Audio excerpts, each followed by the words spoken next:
Well, it's been about 1 week since the launch of Sword and Shield, and I couldn't help but notice that despite the whole 56% cut of Pokemon, a lot of people and fans are enjoying the game regardless. They're still enjoying the content that is there and picking whatever Pokemon that is in the game that they come across and doing whatever with them.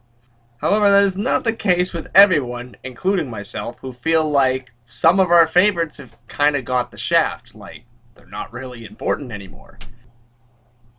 It would have been amazing to have at least Dragonite in the game. But instead, it feels like he's been replaced by Charizard instead.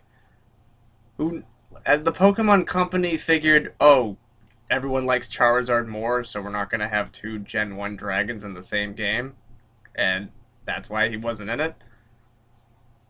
Why couldn't we have both? Really? Has anyone ever considered putting them together instead of against each other? Doesn't really matter. But yeah, I wanted that's what a lot of people are thinking about, including myself. Like, some Pokemon are prioritized way more than others, and that's the reason why Pokemon like Big Yellow Buddy here got the boot. Because Charizard is clearly the more popular choice, so who needs Dragonite? Especially when you can turn Charizard into something else. There's definitely a layer of favoritism. Even if that isn't what the developers had in mind, and if they were literally drawing names out of a hat, it still seems like other Pokemon are more important than others. Like, you guys got the VIP access, you guys get the heck out of here.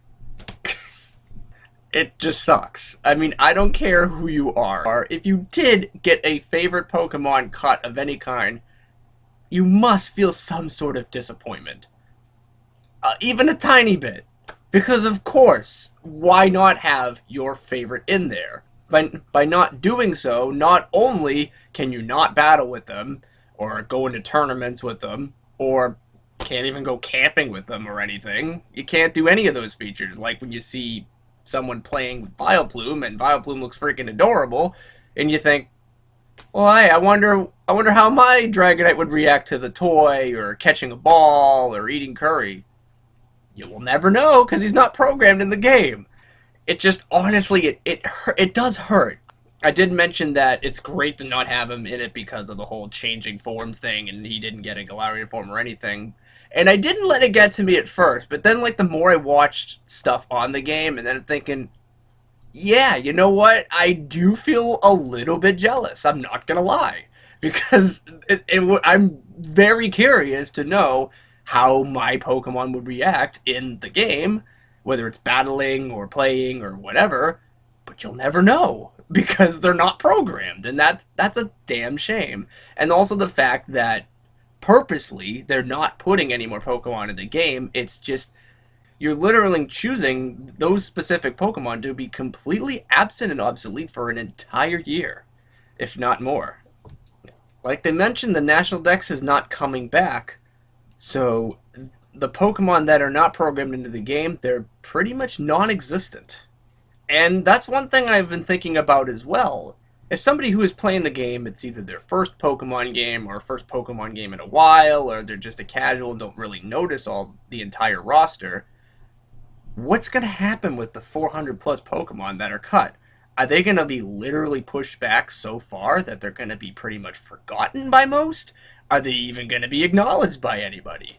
Is anyone going to like dive deeper into the franchise besides Sword and Shield, who's just a casual or a first timer, and notice the huge roster that's missing?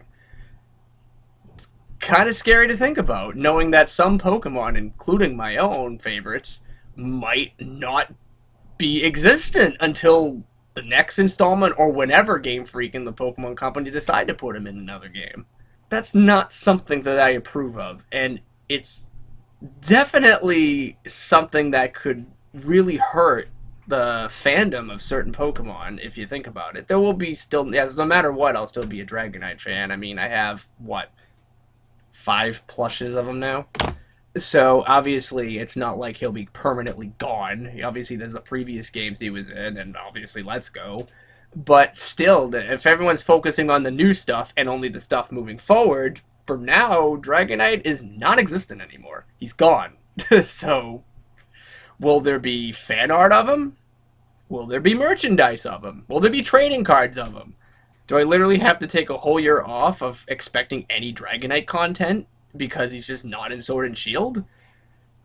That's honestly kind of crappy to think about, but is on my mind. I mean, I could be blowing this out of proportion, but why would the Pokemon Company focus on Pokemon that are not in the game they just released? Wouldn't they want to keep promoting more stuff that's already in the game so people will be coming back for more or buying the game for others or etc.? It seems kind of silly to advertise Pokemon that's not even included in the game. I guess that's really thinking about it in a point blank business perspective and not necessarily a fandom perspective, but still, you gotta think about it with full optimism and look at different sides. That's definitely one of the main reasons why this whole Dexit thing is such a big concern. Because some people, including myself a little bit, feel like their Pokemon is not important enough to be in the series for right now. An entire year with them just not being existent. That sucks. No tournaments, no competitive, no nothing. You got Pokemon Home. Yay. Speaking of Pokemon Home, and this is something that I was kind of curious in the back of my mind. Let's just say that a lot of casuals and first timers and whatever are playing Sword and Shield, and they only know about the 400 or so in the game. That means they're not going to know about the other half plus of Pokemon that didn't make it. Now, one thing that I dread to think about, even though it could be possible, is imagine if, because there's so many Pokemon now, and let's face it, they're running out of ideas, an apple is a dragon, for crying out loud. What if they use the Pokemon that were cut as a selling point for new Pokemon rejoining the games going forward? Think about that. Why else would the National Dex not be coming back? It's for two things. The possible using older Pokemon as new again. I mean, that's what pretty much Alolan and Galarian forms are, if you think about it. And the other one is, what I've been thinking about for a while, is forcing people to use Pokemon Home, pretty much paywalling people's collections in order to make them useful again.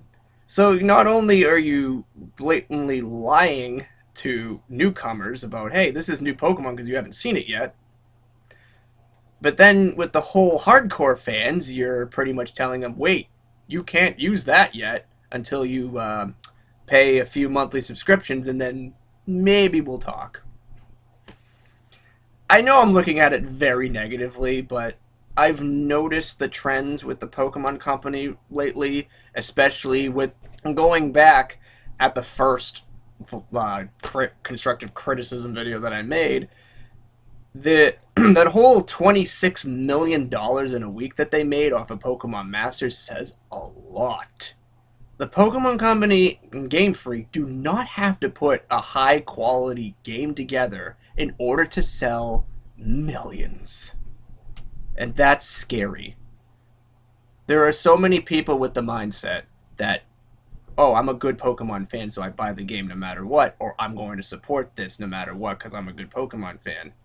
That needs to stop.